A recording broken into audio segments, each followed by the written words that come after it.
Hey there, have you heard about the Rosenman Innovator Program? If you're looking to scale up your health tech idea, this program is for you. I'm Carly Grant from the UCSF Rosenman Institute, and I have the pleasure of connecting entrepreneurs like you with people who can help you grow your business faster.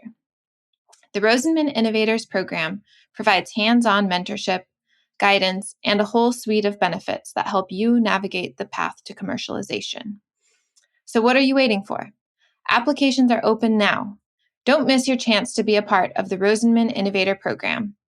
Join us today to successfully fundraise, gain visibility, and grow your network.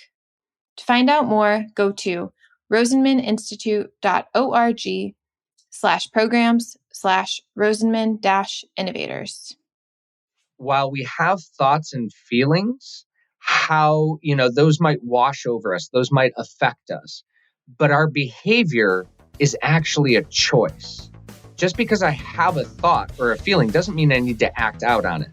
And sometimes the behavioral intelligence model tells us is we have to be able to stretch that distance between I had this emotion and I have this reaction, or I have this thought and I have this active, presence of that thought. And now, from San Francisco and the UCSF Rosenman Institute, the Health Technology Podcast with your host, Christine Winoto.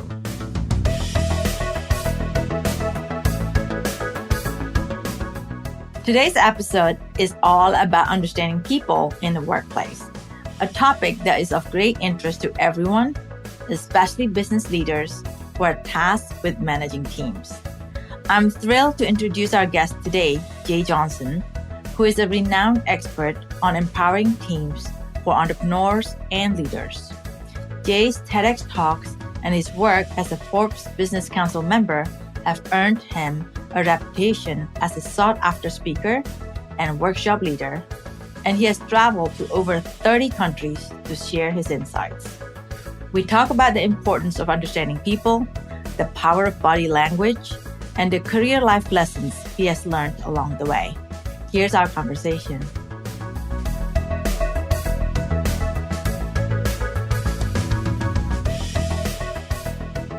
Well, welcome, Jay. Thanks for joining me this afternoon. Thank you for having me, Christine. I'm excited to be here with you. Yeah, I'm so excited. I ran into you through your TED Talk about how to deal with difficult people. But before we talk about, all these tools that you might have for us, maybe you can share with us a little bit about your background and what took you to where you are today. Yeah, so I study behavioral science, specifically psychology, neuroscience, and communication to help people and organizations behave intelligently. And I got started in that field by working at Wayne State University long time ago.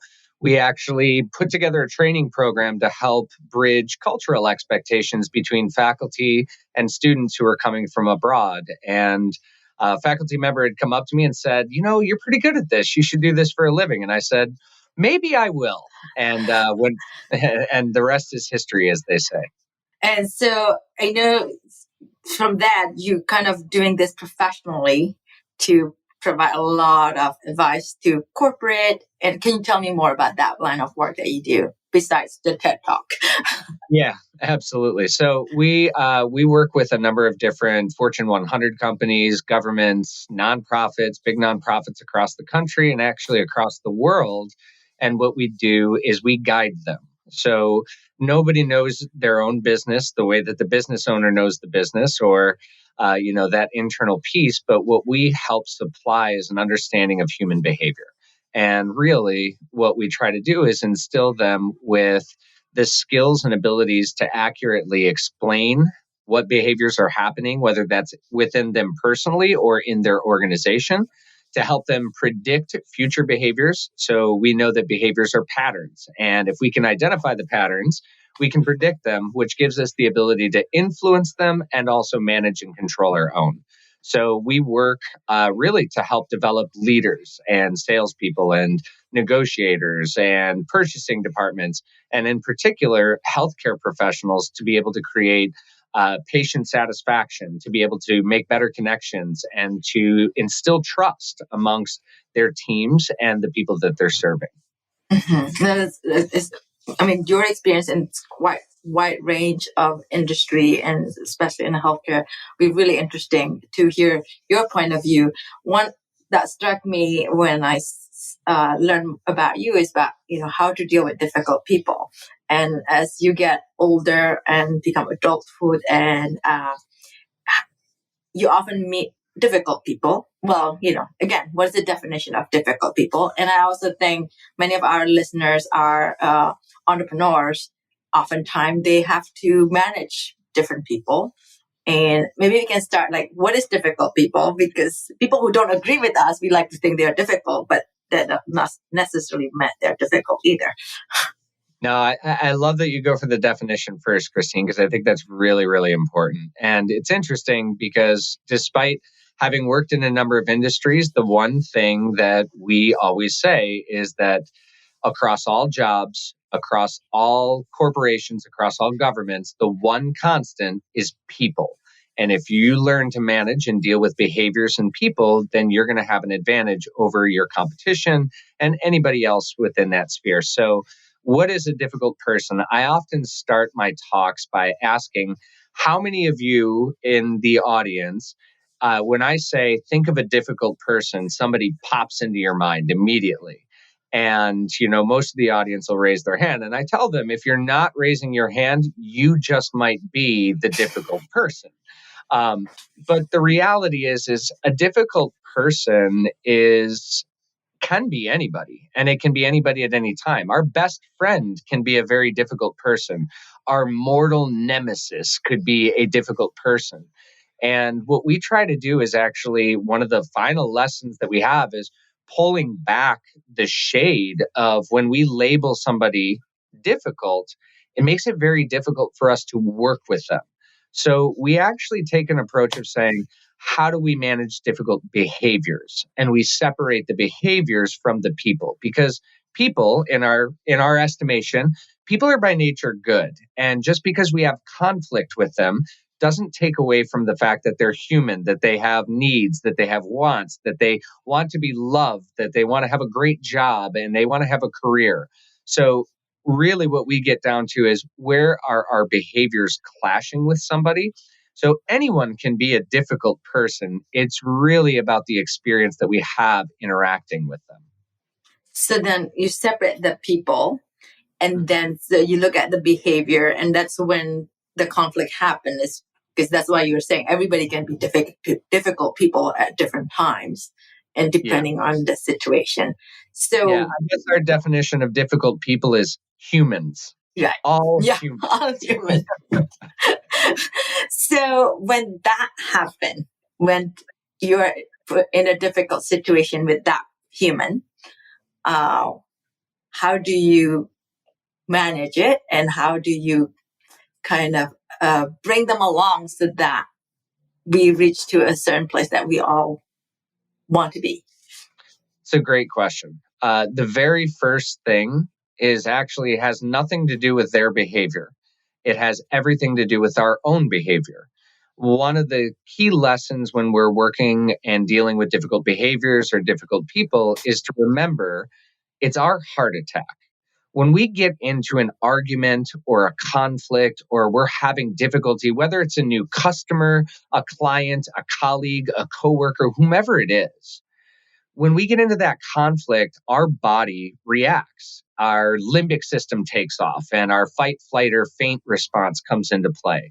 And if you've ever been in that situation where you maybe said something wrong or you immediately regretted what you said, that might be a reaction from that super fast fight, flight, or faint response.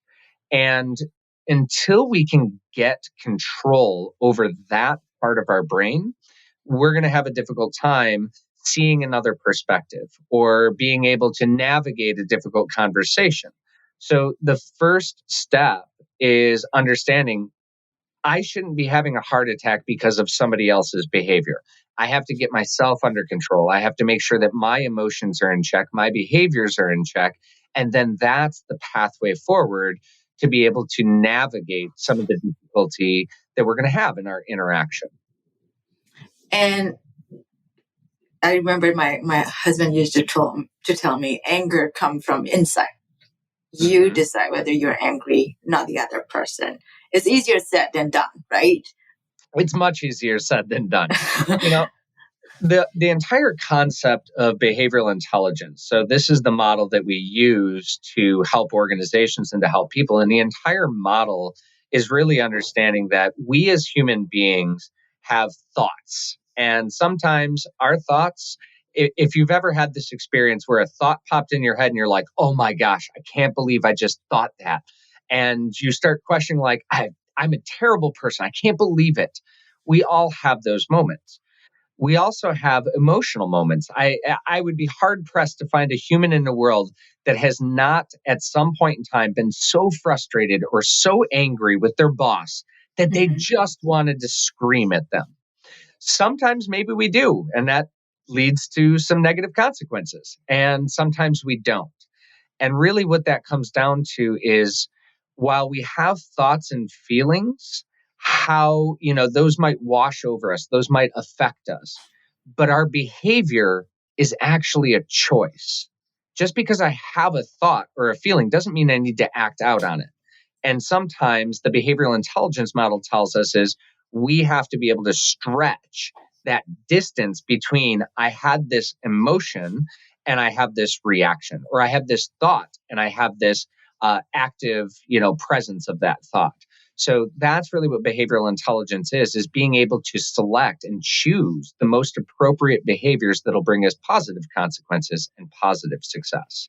So I might choose to be angry, but I can choose to take a different pathway to not escalate that anger or, exacerbate that conflict with somebody. I can choose to de-escalate. I can choose to ask questions. I can choose to become curious rather than necessarily confrontational. This podcast is sponsored by Brown Rudnick's Global Life Sciences Group, a team of legal professionals that help life science companies, lenders, and investors around the world turn good science into good business. Learn more at brownrudnick.com. This podcast is also sponsored by Canon Quality Group.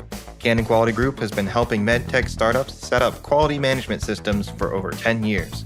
If you're unsure when to get started with quality management in your startup, turn to the experts at canonqualitygroup.com.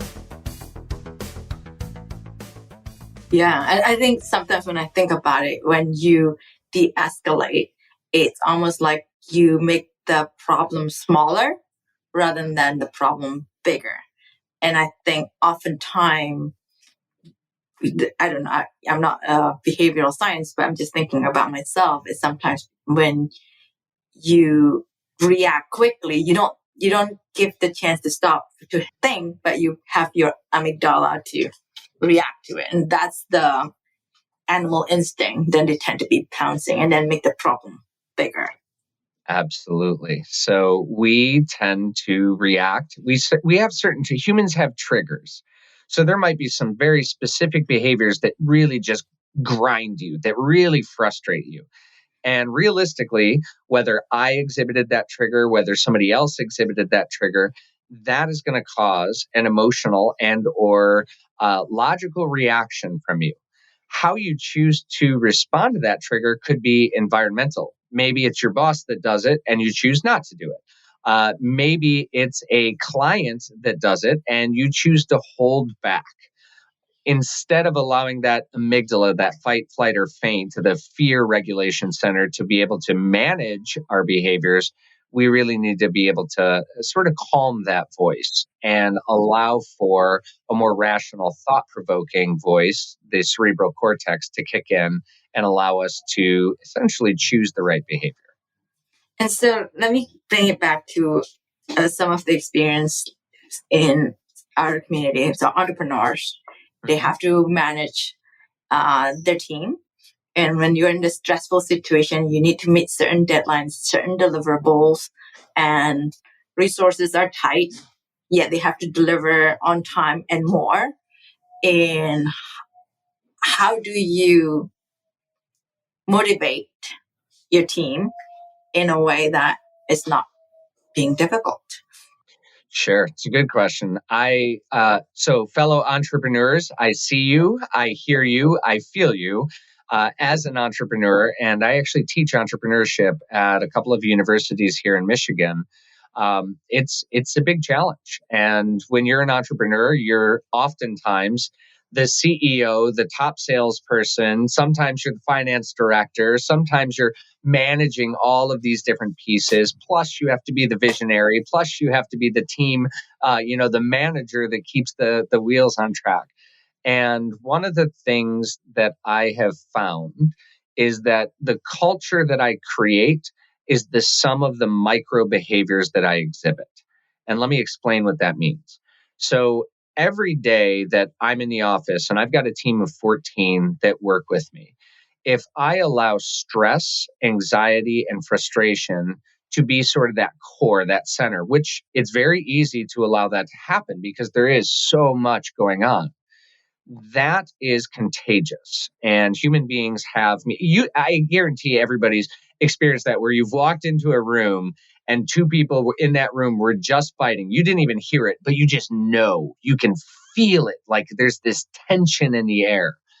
And what it is that's a human survivalist response where our brain is trained to recognize where there's potential threats and dangers.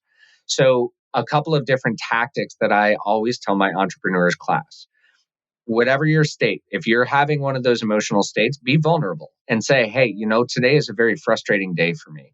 I'm struggling because of X, Y, and Z. This is really creating some stress for me. So I just wanted everybody to be aware where I am emotionally. That's going to create some psychological safety for your team to be comfortable to say the same thing back to you. I'm having a stressful day too. Okay, let's watch out for how we're going to infect each other with our stress. Number two is when we do that, it also signifies we're afraid to say, oh my gosh, I'm having a stressful day to my team. As I mentioned to you, Christine, my father's early onset Alzheimer's and dementia. And probably for about a year, I didn't share that with my team. And at some point in time, they started to say, Jay, what's going on? We know there's something happening there. And whether it was a pride or my father's privacy or anything else, I chose not to say anything. And then at some point in time, I nearly had a breakdown. I was burning myself out trying to manage these things. And when I literally just looked at my team and said, here's my situation, here's my reality right now, here's the emotions that I'm experiencing, and this isn't your fault, and I apologize. I'm trying to be better. I'd like for your help in helping me navigate this. I've never had a stronger bonding moment with my team. They saw me. They saw what I was going through. And too often, I think entrepreneurs try to mask that.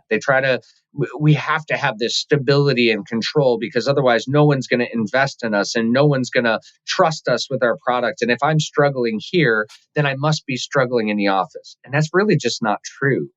And I think investors know that. That's something that I've learned across my time. They know. It's one of those things of how honest are you with yourself? And then how honest are you with the people that you're surrounding yourself with? And I think that makes a huge difference in being able to navigate our humanness inside of business or inside of our personal lives. Does that make sense? Mm-hmm, mm-hmm.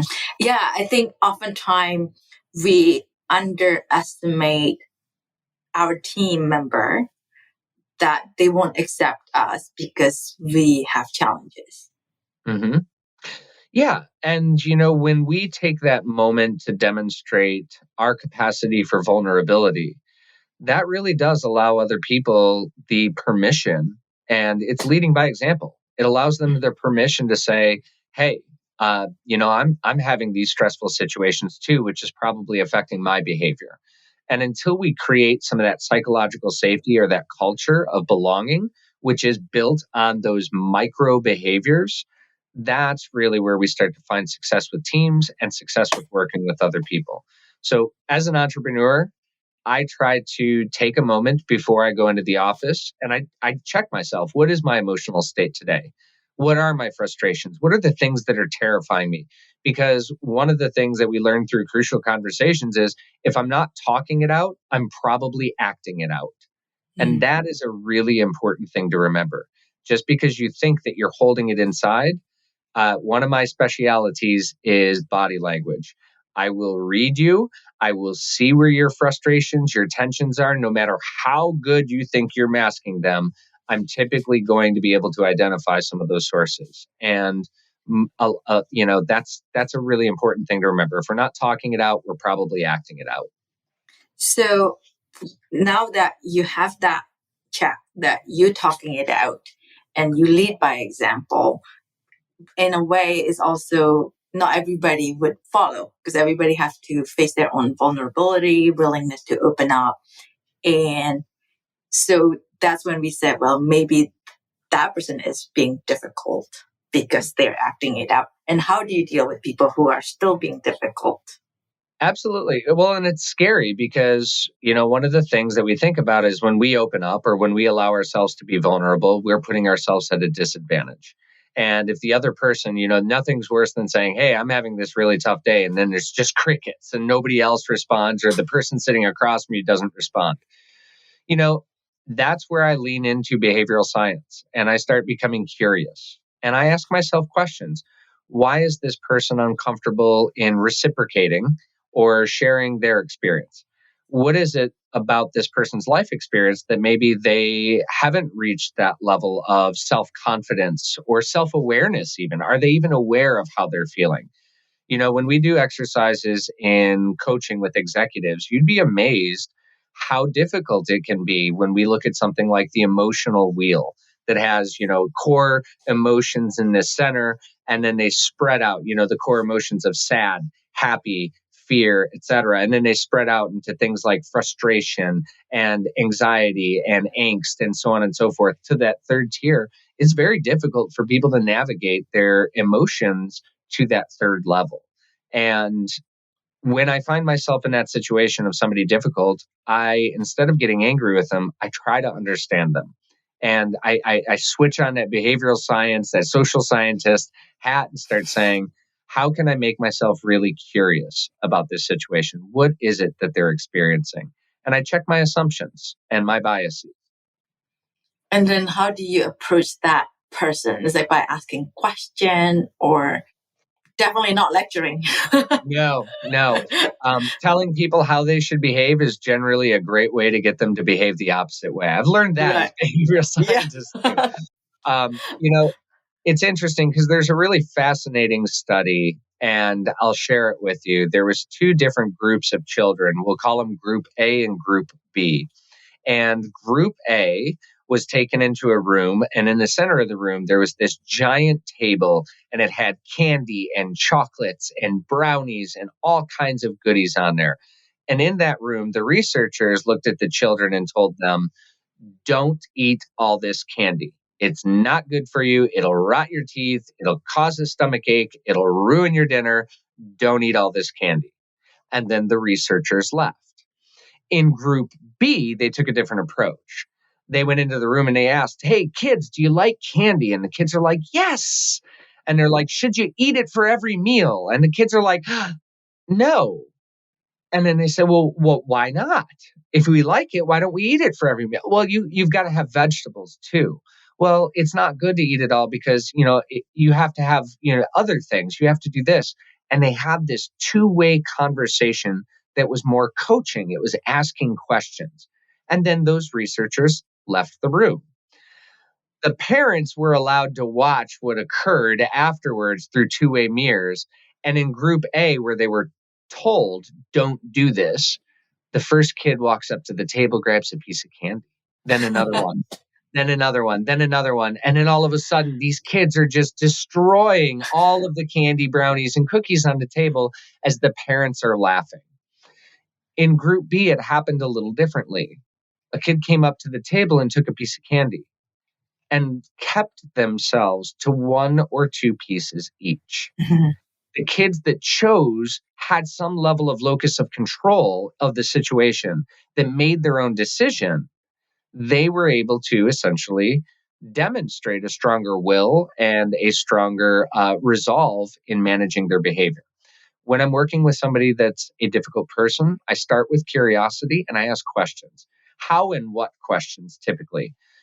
I noticed that we're having a lot of struggles in our meeting, Christine.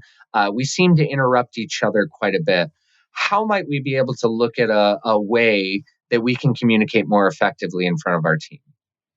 Mhm. And now I'm going to leave that question sit, and I'm going to let you solve the challenge. And I'm going to ask. And if you say, well, I'm not sure, I just noticed that, I noticed that same thing. Okay, that's great. We're on the same page. How might we look at a new form of signaling each other? Okay, well, that could be, and I might toss in an idea in the form of a question that we might be able to have a back and forth on. So I'm going to identify what the behavior is. I'm going to manage and control my own reactions to it. And then we're going to do some exploration together. And that's one of the effective ways that I've found of reducing conflict, reducing the ability for the other person to feel targeted. Notice something else in that statement. I was using we, let's, us together. Mhm.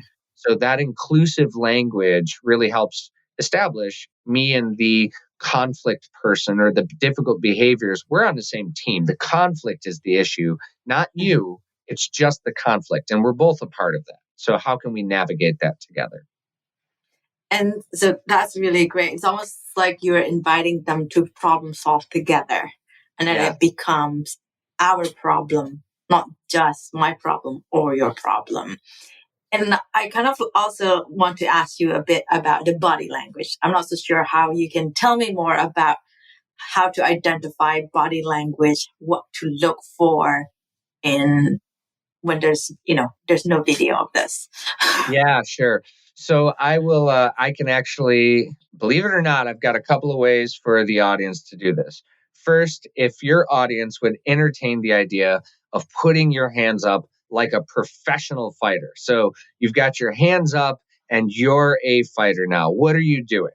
Literally, your hands are covering your face. They're covering your chest. Your elbows might be tucked in, protecting your ribs, your throat, all of your vital organs. That is how the body reacts. You take that position every single day, even if you're not a fighter. It just looks a little different. It looks like when you fold your arms. It looks like when you bring your hand up to your face or cover your neck or play with your ear or cover your mouth. All of those are what we call defensive posturing. And when somebody is in a threatened zone, they will take defensive posturing actions. And what that looks like, it might be that they lean back away from the table, or it could be that they cross their arms or cross their legs or shift uncomfortably, moving back and forth. That's going to be a sign of defensiveness. We're going to notice the anxiety. You can also look for more specific things, everything from swallow rate. If you're really, really paying attention, how often are they swallowing? How tight is the jawline? So when we get angry or frustrated, our teeth tend to clench. It's actually a survival mechanism. How quickly they're blinking, because when we have anxiety, guess what? One of the things that happens is our eyes start to feel a little drier, and we might end up blinking just a little bit more to demonstrate, that's a good demonstration of some anxiety. The other thing to look for is what we call comfort gestures. Now, these are when the body is trying to soothe itself. So if you took your hands and you put them together and you were to just rub your palms together and rub your hands like you were trying to warm them up, this is a very, very common gesture that you'll see speakers who are uncomfortable speaking. They'll bring their hands together. Or if you're looking at patients, if you're in the healthcare space, you might see them rubbing their legs or giving themselves a neck massage or rubbing their temples. All of those are called comfort gestures. And from a body perspective, that is signaling to the outside world, intentionally or not, there is something that's creating psychological pain, and physiologically or physically, I'm trying to reduce that by creating soothing gestures. So hopefully that was visual enough that the audience can capture. That's what I look for in a difficult confrontation. Is the person getting defensive? If so, I know I need to lower the defenses in order for them to be able to understand me more effectively and for me to understand them. I know I need to de-escalate. If I see comfort gestures, I know that we're getting into a real uncomfortable situation, anxious conversation. So I'm going to know to tread carefully and communicate with my body belonging signals, being open, exposing my throat, making sure that my body posture is not aggressive or defensive. And that tends to signal to the limbic system, hey, this person's not a threat. They're authentically trying to resolve this. It'll start to slow down that fear process in their brain. And so that's a great tool to have. I'm just thinking about, different situations that, I think you hear a lot when people talk about, putting their arm across. But I like that when you're saying that how many times they swallow and then the clenching of the jaw. And I'm going to start paying more attention to that. So the other things that oftentimes entrepreneurs going through their journey, they always have one problem after another, and they have good outcome. They also have challenges, and they often have to present it to the board, right? So when you present it to the team, it's different because you feel like you have a little bit on the hierarchy power in a way. Mm-hmm. But when you go to the board, there's also a slightly different power hierarchy a little bit. And how do you manage them? And how do you deliver the message in a way that you do want to get their support, because they can be really helpful? Yeah. And that can be very difficult, right? Because now we're bringing in the context of power structures. You have a board of directors that has authority, that has some kind of decision-making capacity. And it's essentially the same way that if we were speaking to, in some cases, it can be the same as speaking to a CEO or speaking to my manager or speaking to my boss, So really, wherever you're at in the cycle, whether you're talking up and sharing that versus a team that you're managing and leading, well, it is going to be a different set of communication skills.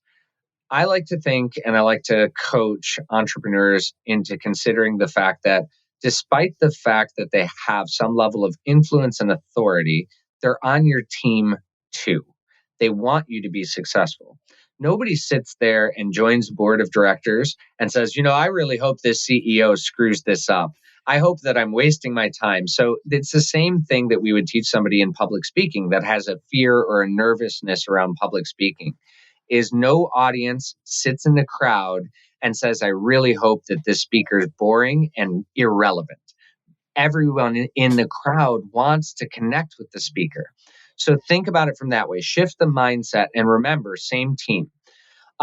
Be humble. And this is one of those places where be vulnerable, because more than likely, if they're on the board of directors, they have excellent experience, they've got knowledge, they've got some kind of value or perspective that's going to be a value proposition. So don't be afraid to go in and say, here's my situation. And this is a really unfortunate situation. This is how I think we got there. This is how I think we can navigate some of the ways to move beyond this. I always come in with at least an idea to say, here's a couple of things I am thinking about navigating forward. I want to be forward thinking and future thinking. And then I will ask a question. How do you see it? Giving them the ability to communicate how they see it. Well, I think that you're looking at this the right way. Well, I really think that you should consider X, Y, and Z. Now we're creating collaborative communication between me and the board. I'm not saying I have all the answers. I want your input. I want your feedback, because otherwise, why are you on this board? Mm-hmm. So when we take that mindset of they're on my team, utilize that strategy of being honest and saying, hey, this is where we're at. This is what I think the factors that contributed to us getting there. I might be missing some. I'd love your input on that. Here's a couple of ideas for how I think we can move forward. Or if I don't have, I'm not exactly sure what to do here, and I'd really like to rely on some of your expertise and knowledge to be able to help us navigate this situation. Once you establish that sort of building of collaboration amongst yourselves, you're going to have a lot different outcome and impact from the board. What I want to add is also listening to what you said is also not only how you open up your asking question and thinking that they are on the same team as you are, but it's also the word, the vocabulary that you use is also important. Yes, right. Inclusive language, asking those questions, having that element of humility. And I think, and I'll be perfectly honest with you. I think one of the mistakes that I made early on in my entrepreneurial career was that feeling of having to know all of the answers. If somebody asked me, I had to know the answer, because how could they trust me if I don't know this? How are they going to trust me on the things that I do know? And I learned very quickly that I don't care how good you are in your field. I don't care how experienced you are. At the point in time that we as entrepreneurs think that we know everything, or that we deign to believe that we have all of the answers, we stop being entrepreneurs. Because entrepreneurs are always looking for new answers, new opportunities, new innovations, new ways of thinking. So really leaning into the thing that probably made you successful in the first place, a sense of curiosity and a sense of question asking, I think that that's really the pathway forward. It's really leaning into skills that are already somewhat inherent, and just being confident and comfortable enough to say, you know what I don't know, but that's why I've surrounded myself with a board and with a team that can help fill in my gaps and my perspectives. That's great. I know we are short of time, and I felt like I can spend another hours with you asking all the questions, all the challenges that I face, even as a team leader, or even as a mother. All these things is such a good skill to have. Do you have any recommendation in terms of book for people to read, in addition to listening to this conversation that we have? Yeah, so one of the programs that we have developed for our training, for our cultural development, for our organizational development is called Behavioral Elements. And it is built on a book that was published by two management scientists, Paul Lawrence and Nitin Nohria of Harvard University. And the name of the book, and I'll make sure that I have the entire title for you, it's called Driven: How Human Nature Shapes Our Choices. And it's a really powerful book because it goes into what they have posited as the 4 drive framework: the drive to acquire, the drive to defend, the drive to learn, and the drive to bond. And all human beings have this 4 drive framework, and it helps to explain why we do what we do and why we make decisions in a way. And our Behavioral Elements program is a behavioral assessment that measures these core drives and then provides people with ideas of how can you actually navigate. My drive to acquire might be higher than Christine's drive to acquire, but her drive to defend might be higher than mine. Where does that conflict occur? And it really does help to understand ourselves, but also understand other people. So that book, Paul Lawrence, Nitin Nohria, Driven: How Human Nature Shapes Our Choices, excellent read to kind of give you an idea of some of those behavioral baselines. That's great. Well, thank you so much. Thanks for the conversation. My pleasure. Thank you, Christine.